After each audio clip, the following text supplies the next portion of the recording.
আসসালামু আলাইকুম প্রিয় দর্শক, আজকে ফেব্রুয়ারি 9 তারিখ, 12 তারিখে নির্বাচন, মাঝে মাত্র 2 দিন, 10 এবং 11।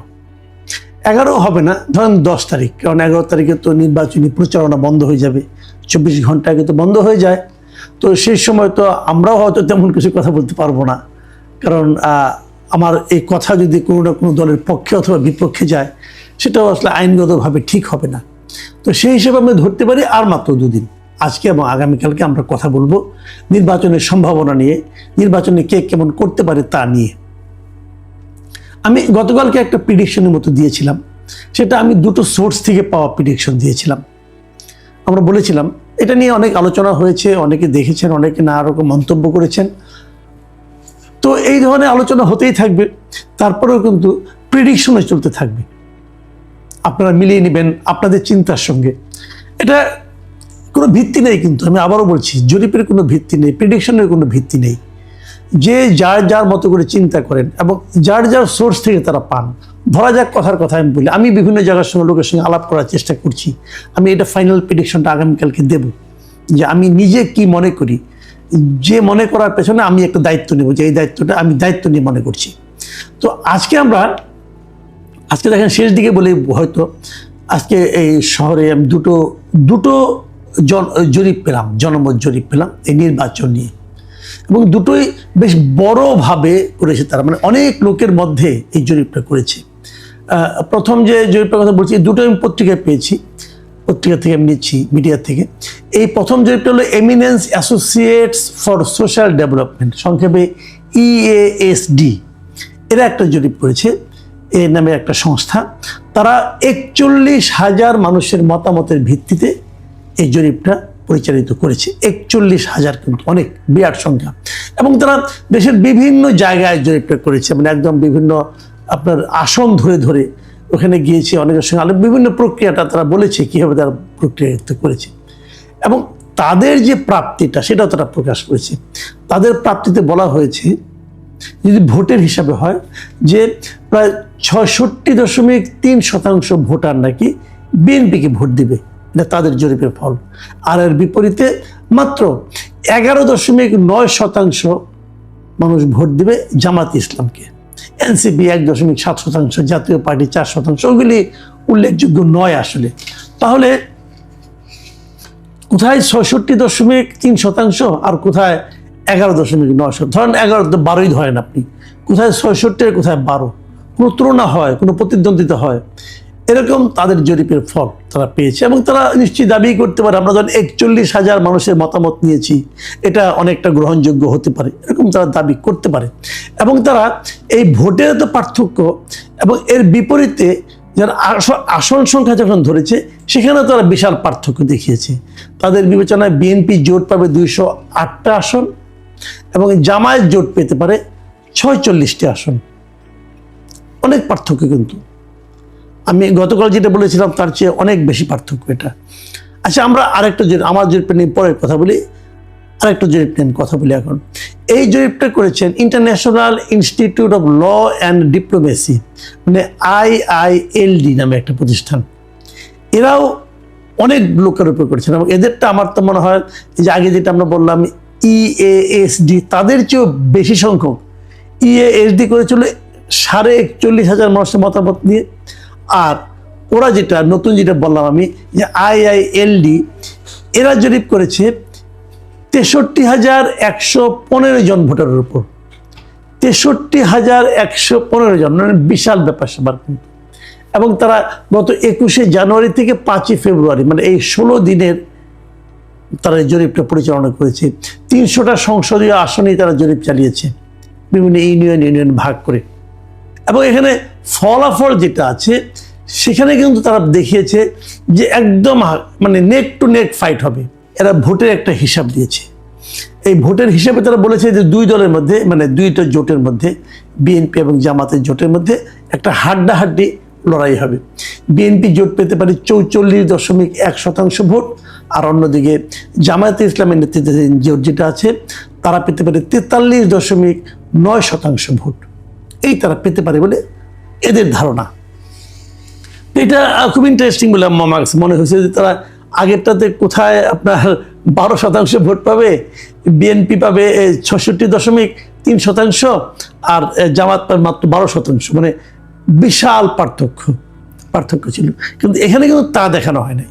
এরা বলছে পার্থক্যটা মানে 1% মতো, 44.1%, আর এদিকে 43.9%, মানে ধরতে গেলে 0.2% কম জামাতের। কিন্তু এদের আবার আরেকটা জিনিস ইন্টারেস্টিং আছে, যে আসন বললাম যে আসন সংখ্যা তারা কিন্তু ওরকম স্পষ্ট করে বলেনি, কিন্তু তারা যে জিনিসটা বলেছে, যে কালকে আপনাদের মনে আছে আমি বলেছিলাম যে কতগুলি আসনে বিএনপি জিতবে শিওর সহজে, এবং কতগুলি আসনে জামাত জিততে পারে বলে আমি যে উল্লেখ করেছিলাম, এরা ওই ফর্মুলাই করেছে। এরা বলার চেষ্টা করেছে যে নিশ্চিতভাবে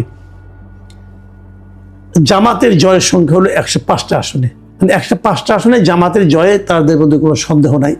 বিপরীত দিকে বিএনপি নিশ্চিতভাবে জয় পাবে 101টা আসনে, মানে নিশ্চিত জয়ের আশায় সংখ্যায় কিন্তু জামাত বিএনপি থেকে জামাত এগিয়ে আছে বিএনপি 4টা আসনে। আর দুই পক্ষের মধ্যে হাড্ডাহাড্ডি লড়াই হবে 75টা আসনে। খেয়াল করুন, তাহলে কিন্তু হাড্ডাহাড্ডি লড়াই পাওয়া গেল 75টা আসনে, আর 19টা আসনে স্বতন্ত্র প্রার্থীরা হয়তো জয়লাভ করবে। একদম তারা হিসাব মিলিয়ে দিয়েছে। তো যদি এই জরিপটাকে আমি ধরি, তাহলে কিন্তু জামাতের জয়ের একটা সম্ভাবনা আমি দেখতে পাচ্ছি এখানে। আপনার মনে আছে ওনারা বলেছেন যে জামাতের নিশ্চিত আসন হলো 105টা, আর গতকালকে আমি বলেছিলাম যে জামাতের নিশ্চিত আসন হচ্ছে 51টা, মানে অনেক পার্থক্য কিন্তু। আর গতকালকে আমি বলেছিলাম আমি যে জরিপটা দিয়েছিলাম একটা পত্রিকার রেফারেন্স, নিশ্চয়ই মনে আছে আপনাদের, সেই রেফারেন্সে ওরা বলেছিল যে বিএনপি নিশ্চিত জিতবে 88টায়, আর এদের জরিপে দেখা যাচ্ছে বিএনপি নিশ্চিত জিতবে 101টা আসনে। আর হাড্ডাহাড্ডি লড়াই আমি বলেছিলাম 132টা আসনে, আর এরা হাড্ডাহাড্ডি লড়াই করাচ্ছে 75টা আসনে। তো দেখেন, আমি 3টা জরিপের কথা বললাম, আপনি যদি 3টাই বিশ্বাস করতে চান তাহলে তো আপনার মাথা খারাপ হয়ে যাবে। আমি গতকালকে 2টো জরিপ দিয়েছিলাম, একটা আমি বাদ রাখছি, আমি আর একটা পত্রিকার একটা হিসাব দিয়েছিলাম, ওটার ওটা আমি বললাম শেষে। ওটার সঙ্গে এই যে আজকে যে 2টোর কথা বললাম, যে একটা হলো IILD এবং আরেকটা হলো EASD, এই যে 2টা প্রতিষ্ঠানের জরিপ, এরা অনেক টাকা পয়সা খরচ করেছে। একটাতে প্রায় 64,000 লোক, একটাতে 41,000 লোক, এত লোককে কথা বলেছে। তো এত ডিফারেন্স কেন হবে, এত পার্থক্য কেন হবে? একজন বলছে মানে EASD, তারা বলছে জামাত পেতে পারে 46টা আসন, আর ওখানে বিএনপি পেতে পারে 208টা আসন, বিশাল ডিফারেন্স। আর পরেরটাই দেখা যাচ্ছে যে জামাতেরই বরং একটু বেটার হচ্ছে অবস্থানটা, মানে 105টার 101টা নিশ্চিত, আর হাড্ডাহাড্ডি 75। তো যোগ করলে 75 যদি অর্ধেক ধরি, তত জামাতে এগিয়ে যাচ্ছে। তো এই যে ডিফারেন্স, এটা কেন? আমি কিন্তু বহুদিন বলেছি যে জরিপ জিনিসটা না অনেকটা ওই যে পত্রিকার রাশিফলের মতো, পড়তে মজা লাগে, আলোচনা করতে মজা লাগে, কিন্তু এর উপর নির্ভর করা যায় না। আমার এবারও মনে হচ্ছে তাই হবে, নির্ভর করা যায় না। আমি নিজেও ভাবছি শেষ দিনের মতো আজকে আপনাদের অনুষ্ঠানটা মানে আপ করার পর আমি আজকে আমার নিজের চ্যানেলে আরেকটা জরিপ দেবো আমি, এবং এটা হয়তো আমি কালকে ওইটা নিয়ে এবং অন্য বিষয় নিয়ে আলোচনা করব। আমি কি পেলাম মাঠ থেকে সেই আলোচনাটা করব, এবং আমার এই অনলাইন জরিপে কি হয় সেটাও আলোচনা করব। তো এই যে জরিপের এত পার্থক্যটা হচ্ছে, এখন এখানে কিন্তু অনেকে ভাবতে পারেন যে কোন প্ল্যাটফর্মে হচ্ছে এটা ইম্পর্টেন্ট, অথবা কারা করছে এটা ইম্পর্টেন্ট, কারোর দ্বারা প্রভাবিত হয়ে করছে কিনা এটাও একটা জরুরি ব্যাপার। অনেক সময় হয় না এরকম যে টাকার বিনিময়ে অনেকে জরিপ করে দেয়, বিশেষ একটা পার্টিকে একটু ভালো অবস্থানে দেখিয়ে দেওয়া, একটা হিউজ অ্যামাউন্টের টাকা তারা হয়তো অনেকে ব্যয় করে, সেটাও হতে পারে। কোন জরিপ কেন হয়েছে আমি বলতে পারবো না। তবে এই পর্যায়ে এসে আমি একটা কথা বলে শেষ করবো, সেটা হলো গিয়া নির্বাচন তো হয়ে যাবে, 12 তারিখে নির্বাচন হবে, তারপর কি হবে? তারপর কি হবে সেটা আমি আগেও বলেছি, আবারও বলি আরেকবার। সেটা হলো নির্বাচনের পর প্রথম যে সমস্যাটা হবে সেটা হলো নির্বাচনের ফল প্রকাশ নিয়ে একটা আলোচনা এরই মধ্যে আসছে। ইলেকশন ইঞ্জিনিয়ারিং কি হবে, এই আলোচনাটা আসতো না। এই আলোচনাটা আসার পেছনে মূলত যেটা কাজ করছে আমি মনে করি সেটা কাজ করছে তত্ত্বাবধায়ক সরকারের কিছু কর্মকাণ্ড। এই তত্ত্বাবধায়ক সরকারের প্রধান উপদেষ্টা ডক্টর ইউনূসের যে প্রেস উইং, সে press secretary mister Shafiqul Alam আরও আগে বেশ কয়েকদিন আগে উনি বলেছিলেন এবার নির্বাচনের ফল ঘোষণা করতে দেরি হবে। এই যে কথাটা না, এটা হলো ম্যাজিক সেন্টেন্স। এই সেন্টেন্সের কারণে, এই একটি বাক্যের কারণে পুরো দেশের ভোটারদের মধ্যে, প্রার্থীদের মধ্যে একটা আতঙ্ক ঢুকে গেছে। দেরি কেন হবে? দেরি হওয়ার কি কারণ থাকতে পারে? প্রশ্ন হচ্ছে কয়েকটা। দেখেন, অনেকে বলবেন দুটো ব্যালট গুনতে সময় লাগবে। ওকে ফাইন, দুটো ব্যালট। আপনি বলেন তো, যখন মেয়রের সিটি কর্পোরেশন নির্বাচন হয় তখন ব্যালট থাকে কোটা? তখন তো আপনার একটা সিটি কর্পোরেশনের মেয়রের ব্যালট থাকে, একটা সংরক্ষিত আসনে ব্যালট থাকে, এবং আরেকটা কমিশনারদের ব্যালট থাকে।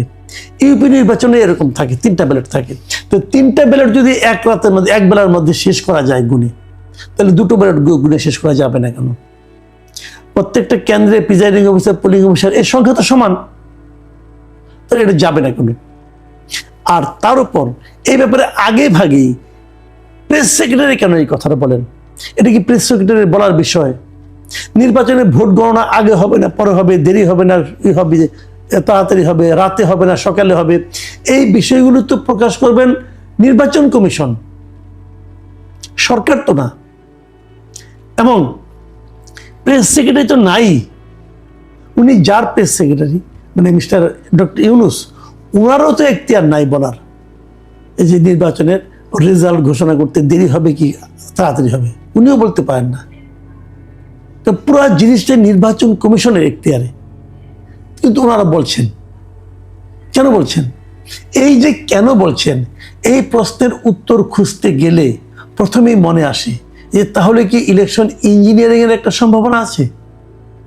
ইলেকশন ইঞ্জিনিয়ারিং জিনিসটা কি? আমি সহজভাবে বলি, আমি তো বোঝানো দরকার নাই, আমি সহজভাবে বলি। সেটা হলো, আপনি ভোট দিয়ে আসলেন, কিন্তু যা ভোট দিলেন, যে ভোটটা হলো, সেই ভোটটাই ফল হিসাবে কি প্রকাশিত হবে, নাকি কেউ মাঝখানে অন্য কিছু প্রকাশ করে দেবে? মাঝখানে কি দুদিন ফলগুলো আটকে রেখে তারপরে প্রকাশ করা হবে? যখনই ফলগুলো আটকে থাকবে, যখনই ফল প্রকাশে বিলম্ব হবে, তখনই কিন্তু মানুষের মধ্যে সন্দেহটা আরো দানা বাঁধবে। আচ্ছা, যদি সরকার ইলেকশন ইঞ্জিনিয়ারিং করতে চায়, তাহলে কোন দিকে করতে পারে, কার পক্ষে করতে পারে? আপনারা ভেবেছেন একবার? কার পক্ষে করবে? জাতীয় পার্টির পক্ষে, নাকি ইসলামী আন্দোলনের পক্ষে? না, তাদের পক্ষে না। সম্ভাব্য দিক হলো কি, সন্দেহের তালিকা যারা থাকে, এটা হলো জামাতে ইসলাম, এনসিপি, এদের প্রতি এই সরকারের একটা বিশেষ মানে আপনার এক ধরনের ভালোবাসা প্রকাশিত এরই মধ্যে। বিএনপি হতে পারে, এরা তো অভিযোগ করে বিএনপির কথা মতো নাকি সব চলছে। আমি একটা তথ্য দিই, এই তথ্যটা আমার কাছে খুব মানে একদম যে আমি প্রমাণ করে দিতে পারবো আমি তা বলছি না, কিন্তু আমার কাছে বিভিন্ন জায়গা থেকে তথ্যটা এসেছে, এটা আপনাদের সঙ্গে একটু শেয়ার করা দরকার। বিভিন্ন জেলায় যারা রিটার্নিং অফিসার হবেন, ডিসি যারা হবেন রিটার্নিং অফিসার, এবং সবাই জানেন এই নির্বাচনে কিন্তু ডিসিদের একটা বড় ভূমিকা থাকে। আমাদের এই ডিসিদের ব্যাপারে কিন্তু এরই মধ্যে বিএনপিরা বলেছে, অভিযোগ করেছে যে ম্যাক্সিমাম ডিসি নাকি জামাত অভিযোগ করেছে অনেক জায়গায় নাকি ডিসি নিয়োগ করা হয়েছে বিএনপি লাইনের। এনসিপির কথা কেউ বলেনি, কিন্তু আমি যতটুকু জানি এনসিপিরও কমপক্ষে 18-19 জন ডিসি আছেন যা নাকি এনসিপি। কিভাবে এনসিপি? তারা এনসিপি করতো না, তারা একজন সুশীল ছিল আর কি। তো এনসিপির সুপারিশ করে তাদের বিভিন্ন জায়গায় নিয়োগ দিয়েছে। আর আমি যে হিসাবটা পেয়েছি, সেই হিসাবটা শুনলে আপনারা অবাক হবেন। সেই হিসাবটা হলো 64 জন ডিসির মধ্যে 30-এর উপরে হলো জামাত সমর্থিত ডিসি, মানে যারা জামাতের রাজনীতিকে সমর্থন করে, অথবা তাদের কর্মকাণ্ড কথাবার্তায় ওই এলাকার লোকজন অথবা প্রশাসনের অন্য লোকজন তাদেরকে জামাত সমর্থিত বলে মনে করেন। কারণ গত কয়েক মাস কিন্তু জামাতের লোক, প্রশাসনের কোন লোকটা জামাতের, কোন লোকটা বিএনপির, এটা কিন্তু বুঝতে কারো কোনো কষ্ট হয় না, কারণ তারা নিজেরাই প্রকাশ করেছে ভালো পোস্টিং পাওয়ার জন্য। আর বিপরীতে বিএনপি সমর্থিত ডিসির সংখ্যা হলো ধরেন 12-13 জন। পার্থক্যটা বুঝতে পেরেছেন? বিএনপি সমর্থিত জেলা প্রশাসকের সংখ্যা এনসিপির চেয়েও কম। যদি ইলেকশন ইঞ্জিনিয়ারিং হয়, রিটার্নিং অফিসারদের অজ্ঞাতে হতে পারবে না, তারা জানবেন কি হচ্ছে।